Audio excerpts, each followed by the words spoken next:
Assalamualaikum warahmatullahi wabarakatuh. Nama saya Naila Natania Zara Hisham dengan NIM 2484130054. Saya dari Fakultas Dakwah dan Komunikasi Islam dari jurusan Bimbingan dan Konseling Islam kelas 1B. Video ini dibuat untuk memenuhi syarat tugas ujian tengah semester mata kuliah Metodologi Studi Islam dengan dosen pengampu Bapak Gumilar Irfanullah MSI.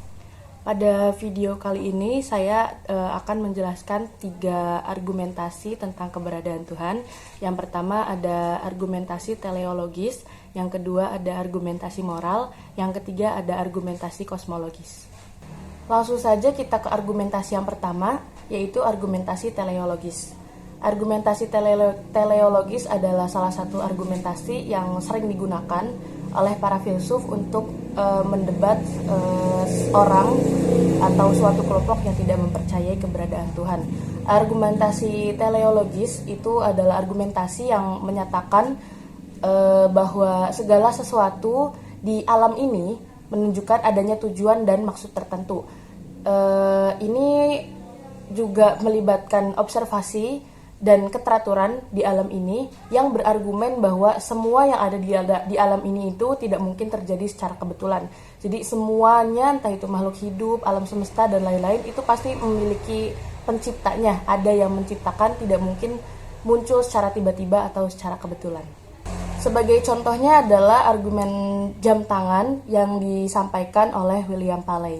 William Paley mengatakan bahwa jika kita menemukan jam tangan di padang pasir, kita pasti akan berpikir bahwa ada seseorang yang membuat dan merancang jam tangan tersebut. Oleh karena itu, kita juga harus berpikir bahwa di dunia ini, di kehidupan ini, kita juga harus menyadari bahwa pasti ada penciptanya, ada yang menciptakan, karena jam tangan yang kerumitannya belum level susah saja itu manusia bisa menciptakannya, apalagi alam semesta yang serumit ini, itu sudah pasti ada menciptakannya. Namun argumentasi ini juga sering didebat atau sering dikritik dikarenakan banyak fenomena yang dulunya dianggap memerlukan desain, kini dapat dijelaskan dengan proses ilmiah seperti evolusi.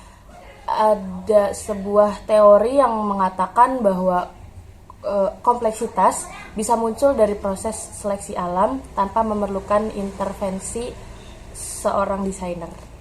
Lalu yang kedua adalah argumentasi moral.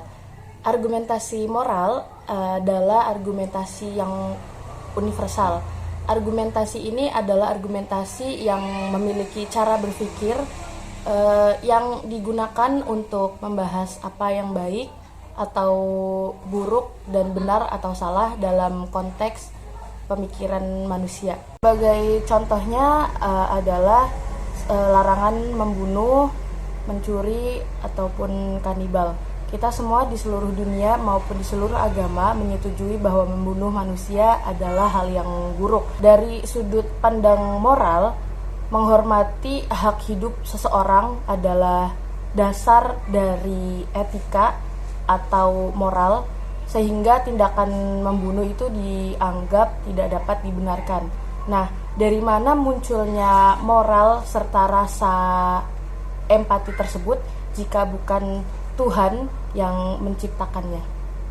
Argumentasi ini juga memiliki debatan atau kritikan yang mengatakan bahwa hal tersebut atau rasa empati tersebut bisa muncul karena adanya naluri alamiah dari diri manusia itu sendiri. Lalu yang ketiga atau yang terakhir adalah argumentasi kosmologis atau argumentasi kalam. Argumentasi ini adalah argumentasi yang menjelaskan tentang sebab dan akibat. Tidak mungkin sesuatu ada itu kalau tidak ada penciptanya. Atau penjelasan secara sederhananya adalah setiap hal yang ada atau terjadi itu pasti punya sebabnya, dan alam semesta kita ini ada juga pasti ada sebab yang menciptakannya atau yang membuatnya ada, yaitu Allah Subhanahu wa taala. Argumentasi ini adalah argumentasi yang sering digunakan karena ini merupakan argumentasi yang mudah dimengerti dan mudah dimengerti orang lain, juga argumentasi yang paling masuk akal dibandingkan argumentasi yang lain. Argumentasi ini juga mempunyai debatan atau kritik, yaitu mengapa kita selalu mengatakan bahwa Tuhan adalah yang pertama dan Tuhan adalah satu-satunya yang membuat alam semesta ini. Mengapa kita tidak mencari pencipta lain, pembuat lain, ataupun mengapa kita tidak mencari penyebab lain adanya alam semesta ini? Contoh dari argumentasi kosmologis adalah, bayangkan jika terdapat sebuah barisan domino yang berderet dan setiap domino berdiri di belakang domino lainnya.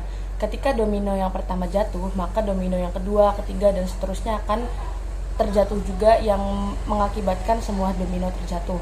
Dalam hal itu, akhirnya timbul pertanyaan bahwa mengapa domino yang pertama itu jatuh.